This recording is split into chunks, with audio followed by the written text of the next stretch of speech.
We're at the beginning of this talk. My name is Nils, as you already know. I'm the CEO of Auki Labs, but I won't be talking about that today. I'm going to be talking about another one of my great big passions, memetic engineering.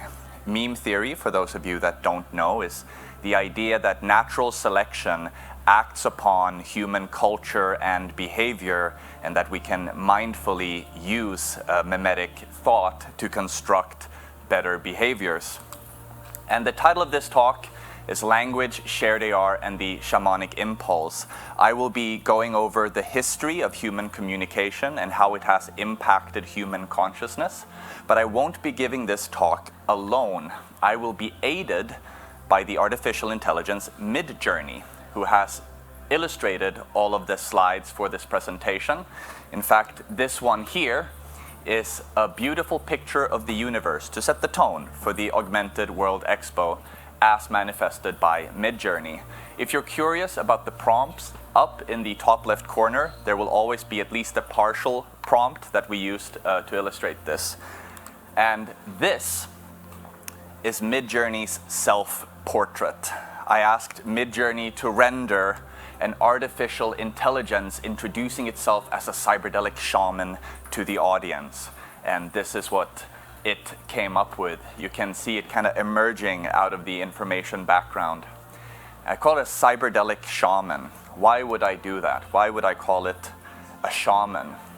Well, let's start by maybe defining what shamanism is. I believe a simple way to put it is shamanism is using techniques and technology of achieving different states of consciousness to try to commune with the world of ideas or the world of spirits and take something back.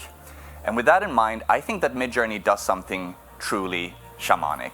It's been trained on a vast library of images and a little bit of the human emotion that went into those images, and is now powerful enough that when I say something like shamanism is the practice of interacting with the spirit world through altered states of consciousness, this is what Midjourney renders. It swims out into this ocean of data and retrieves something like the Platonic ideal of what I tried to communicate. Inspired by David Smith at Croquet, I wanted to try to have an augmented conversation with you guys. Use this kind of technology to augment what I'm saying and hopefully get my intent across more with the help of this artificial intelligence. But the main claim I want to make today is that language itself is the oldest form of augmented reality. And I don't mean that in a trivial way. I'm going to demonstrate it really quick. I want you to imagine that we are walking through a beautiful forest together. Of course, we could argue that imagination, now already we're in VR world, we're imagining walking through this beautiful forest. And as we walk through this beautiful forest, we come across a fallen tree. And I stop and I point at the tree and I say, hey, look at that beautiful couch. Something interesting just happened. Everyone can now see the sittingness of this fallen tree. And I argue that this is essentially what language is for. Language allows us to manifest our imagination in the imagination of others. This is what we want language for. And because of this deep impulse, the shamanic impulse to go out into the unspeakable and find something and attach a label to it so others can see it too, augmented reality, as we talk about it at AWE, is kind of an inevitable technology. It's as sure to arise as internet pornography. AR is just something humans do. Language, in fact, is so powerful at augmenting what people see. This is a fun little example. This picture here is a koala climbing a tree seen from the other side. You only see the paws. Just by saying that, you see it now. Language is augmented reality. It is the oldest form of AR that we've been using for perhaps hundreds of thousands of years to manifest our imagination in the minds of others. And as our language has evolved, we've been able to deal with more complicated concepts, and we can communicate things more quickly. And some would even argue that I would argue that the languages we speak really shape how we perceive the world. Different kinds of grammatical structures allow us to think in different kinds of patterns. And many would argue that the big differences between, for example, Eastern philosophy and Western philosophy are partially rooted in our different kinds of languages. And we've been playing around with language for a while now. We started as hunter-gatherers in oral traditions.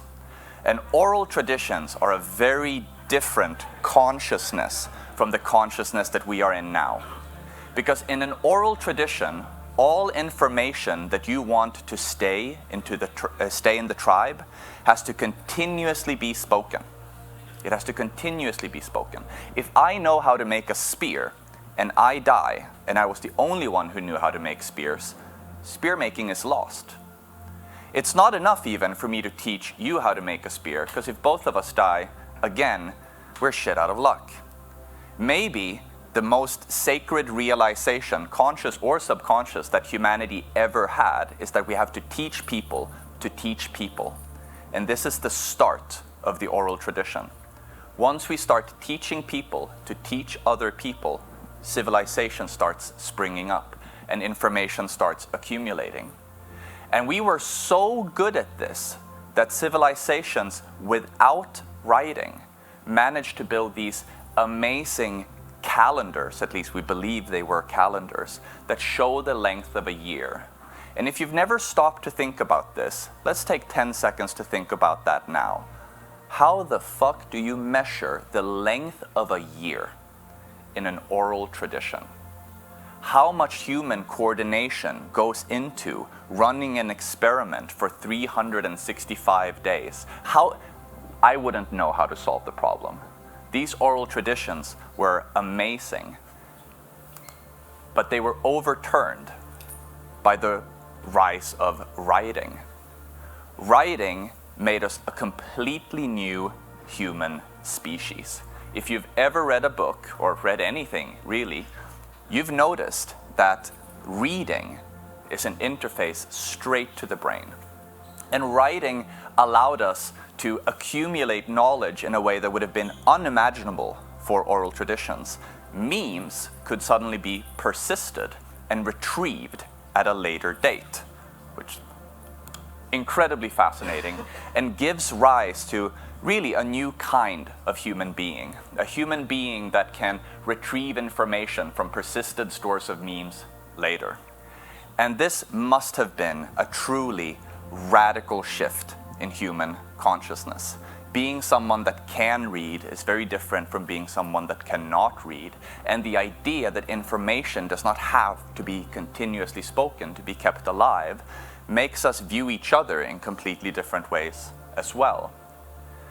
But the shift from oral tradition to writing, as dramatic as that was just one of many big consciousness changing, consciousness altering, shamanic technologies that have been developed.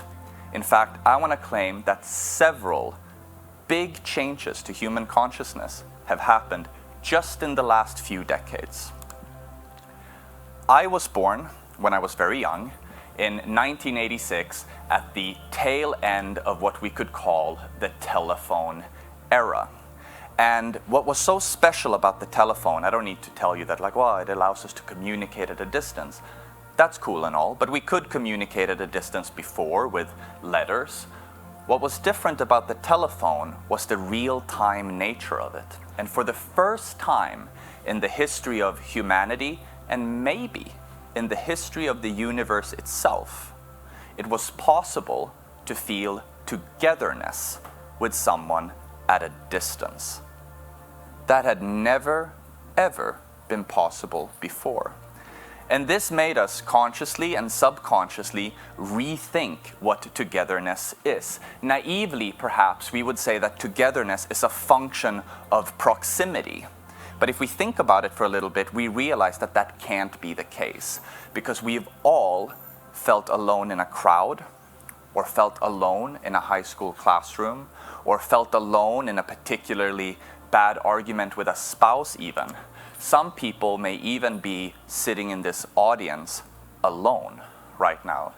If so, hi, I'm Nils. I'm happy to share this moment with you. And as I got older, I got to experience the cell phone era.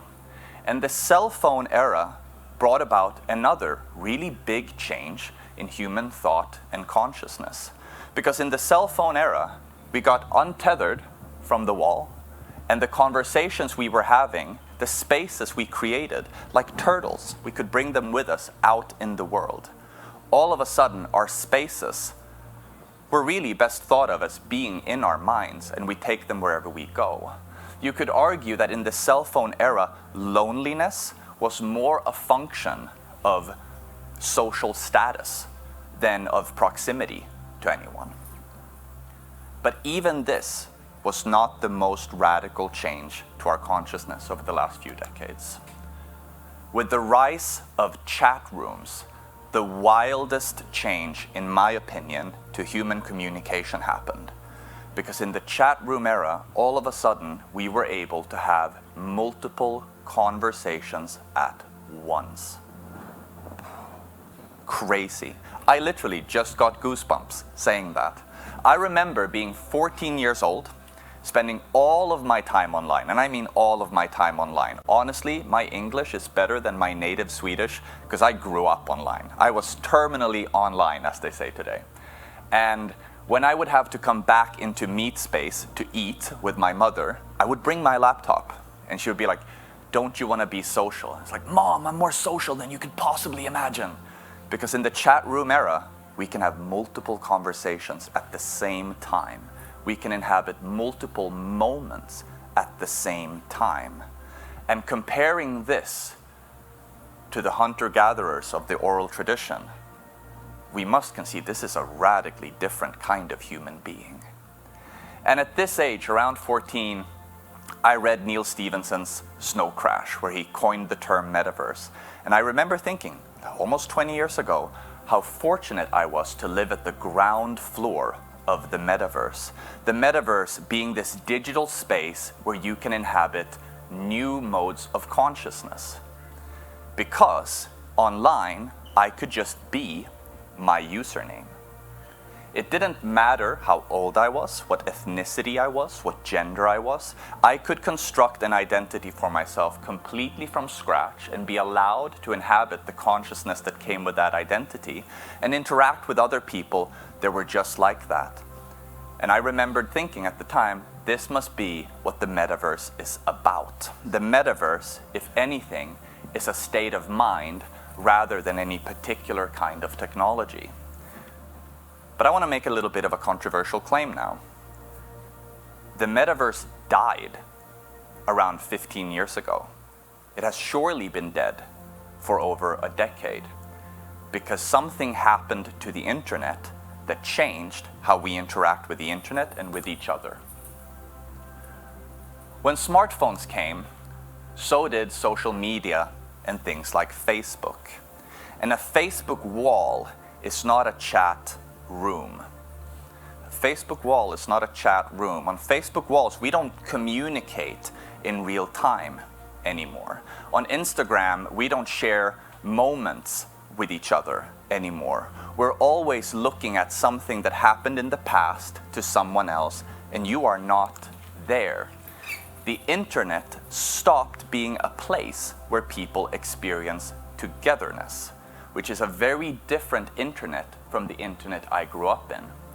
When I was a kid, no one knew how to use computers, so you had to teach yourself. And everyone that you met online had taught themselves how to get there. These were cool, pioneering people that were hanging out in real time, inhabiting their digital identities.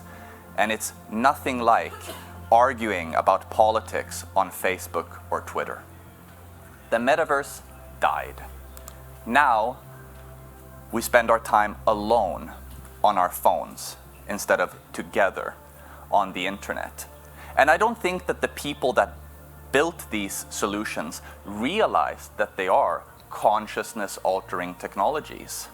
They didn't take ownership of the shamanic journey they were on and the impact they would have on other people's minds.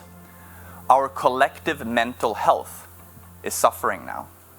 We see that we are increasingly becoming alienated, as Marx would have said. We are psychologically disconnected from our purpose and our community. And many of us, I live in Hong Kong, and I believe that many people that live in big cities like Hong Kong can go for days, weeks, months, even years without truly ever feeling a moment of togetherness in these big, bustling capitalist cities. We're suffering online, and it's really unfortunate. Maybe it could have been avoided if we were more mindful of how we build things. So this talk is a little bit of a call to action to people in the XR industry, because one thing you cannot have missed talking to people at this conference is that everyone here is very sincere about wanting to build things that make the world better. The XR community is great in that sense. And we need to be mindful of how the technologies we develop will impact future human communication and future human consciousness. If we have to predict what the future is going to be like, I want to make a claim that's probably not controversial at an XR conference, which is that augmented reality is the next big thing, maybe bigger even than the transition from oral tradition to writing. Because augmented reality allows us, at least when it is shared, to manifest our imagination in the visual fields of others. Shared augmented reality allows us to communicate with a bandwidth orders of magnitude higher than we've even been doing with the internet. And with this new technology are going to come radically new modes of consciousness again. And it's hard to know exactly what that is going to be. People have been thinking about it for a long time. I asked Midjourney to render the great Terence McKenna with a VR headset on, because I like to ask myself, what would Terence McKenna say about what we've built so far? What would he think about Facebook? What would he think about Instagram? And how can we truly build something that will make people connect? As it says in the prompt, the destination is far and unknown, and we are only mid-journey. This is an invitation, an opportunity for us as a community of creators to build all the castles of the imagination in a mindful way, taking our shamanic work seriously. Thank you very much.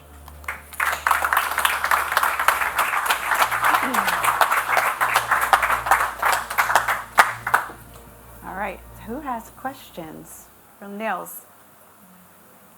Any questions? Anyone just want to hang out? How you guys doing? Hope no one's feeling lonely in the audience right now.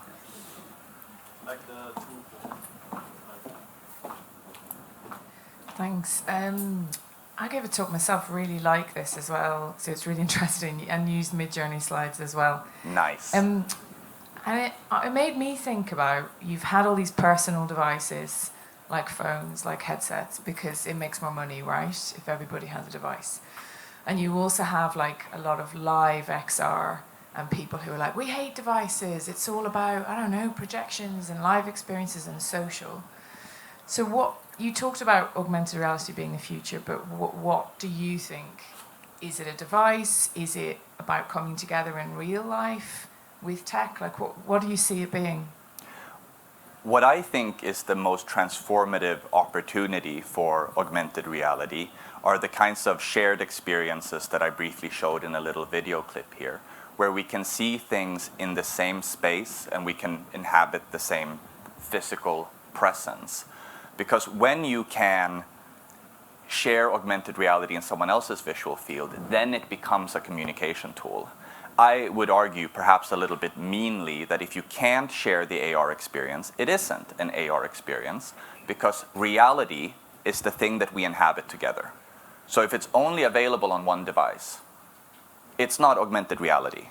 it's a fantastic dynamic photo filter. Pokemon Go is not an augmented reality product.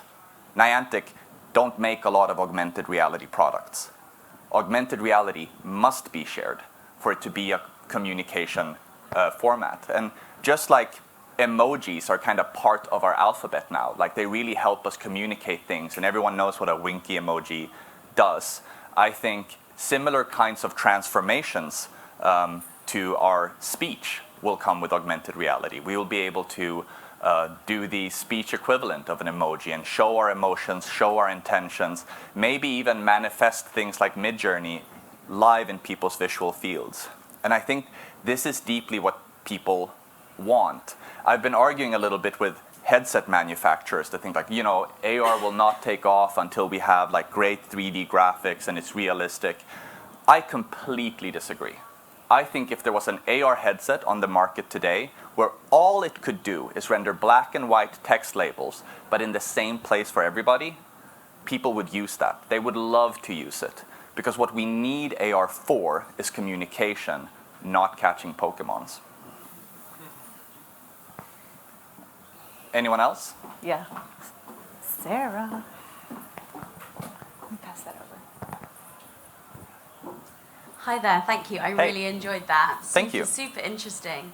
And I love that I'm so fascinated by the world that we exist in now within XR, because so much of it seems to be so focused on the visual, that augmented reality is putting a Pokemon on a screen in front of you, rather than what I think is so fascinating is how it's a much more embodied experience and how we're connecting the senses in different ways and how we can connect sound and touch. But how do you think these more sort of multi-sensory, embodied aspects of immersive technologies can transform communication? Well, apart from the things that we already discussed, where you may be able to communicate at a higher bandwidth because you can put images and stuff like this in place, just being able to put information in its right place in the world makes a very big difference. We recorded a demo for a defense contractor the other week, where we allowed 2 participants to point out an imaginary gunner 120 meters away from the person that spotted it.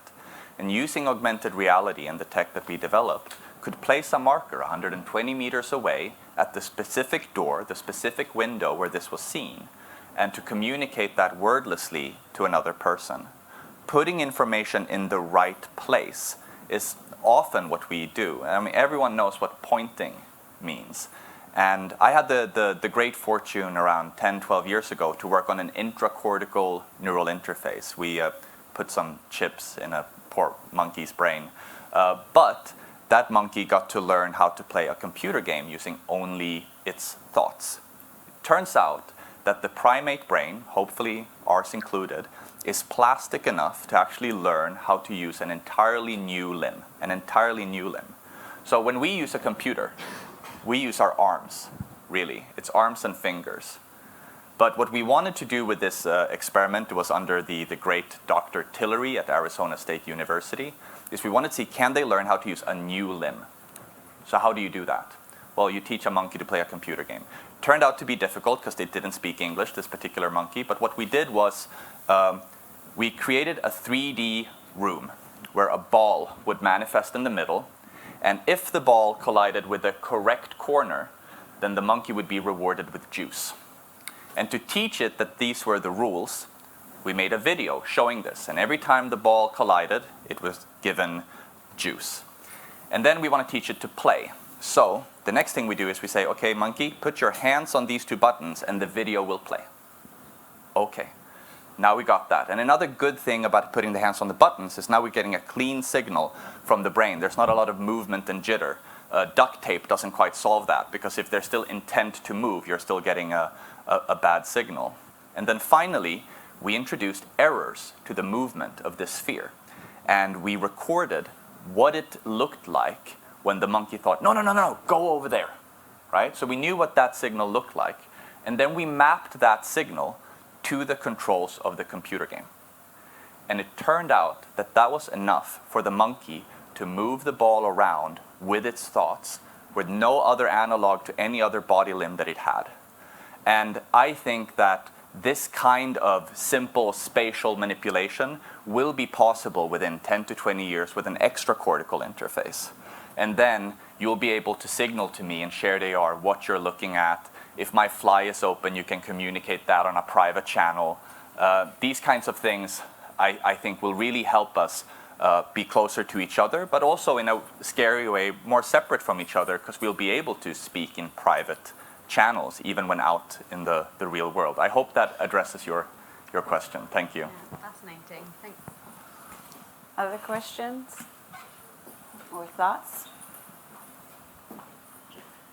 All right, I'm going to ask you a question because I read it on your bio, which is, tell us about your space wolves. My space wolves. All right, so my journey with augmented reality actually started with the tabletop game Warhammer. Does anyone know Warhammer by any chance? Nice. And I wanted to bring the drama of esports to Warhammer. I wanted measurements to be visible and hit points to be visible, and I had very little idea of how hard it was to make shared AR experiences at the time. And if you've ever played a game of Warhammer or met a Warhammer player, you'll realize that Warhammer players are very, very competitive, and it's not okay that the information is just on one screen, because you might cheat, right? So it was absolutely pivotal to get shared AR experiences with millimeter precision, because I say this with love, us Warhammer players are like atypical, yeah? Things have to be in their right place. And we were struggling with that, and my particular Warhammer army is a Space Wolves army, which is space Vikings, essentially. You may notice the little Viking rune here in our logo as well. We try to pull a lot on Norse mythology. And our journey to try to make shared tabletop esports was what led us to finally invent the instant calibration technique that we use to allow for instantly shareable AR experiences that don't require the environment to be pre-mapped. If you're interested in creating AR experiences, or if you're already creating AR experiences, please come see me at booth 141. I'd love to chat with you about what you're building. Thank you. Any other thoughts or questions? Oh, yes. Is it about Warhammer? Well, you just mentioned how we moved from oral world to written information. And I remember learning how to type on a keyboard, and my son does it better. And many kids don't try it anymore with a pencil and pen. Do you think we are on the next move to unlearning how to read and maybe moving to more symbolic world? I think that will probably happen on the span of the next 100 years or so. But until we have better neural interfaces, our fingers are the best ways that we have of manipulating information today. So I foresee that we'll continue to type for quite some time. So I also, as a corollary to that, think we'll continue to read for some time. But once we have neural interfaces that allow us at least to manifest words so that we can put mid-journey prompts in space, I think by that point it will be okay to forget how to read and write. So yeah, that might come in the next 100 years, that we'll end up in a post-reading, post-writing, or argue maybe that you can still read an image like this or write an image like this, but it certainly won't be phonetic alphabets anymore. I think you're onto something there. All right, one more round of applause for Nils.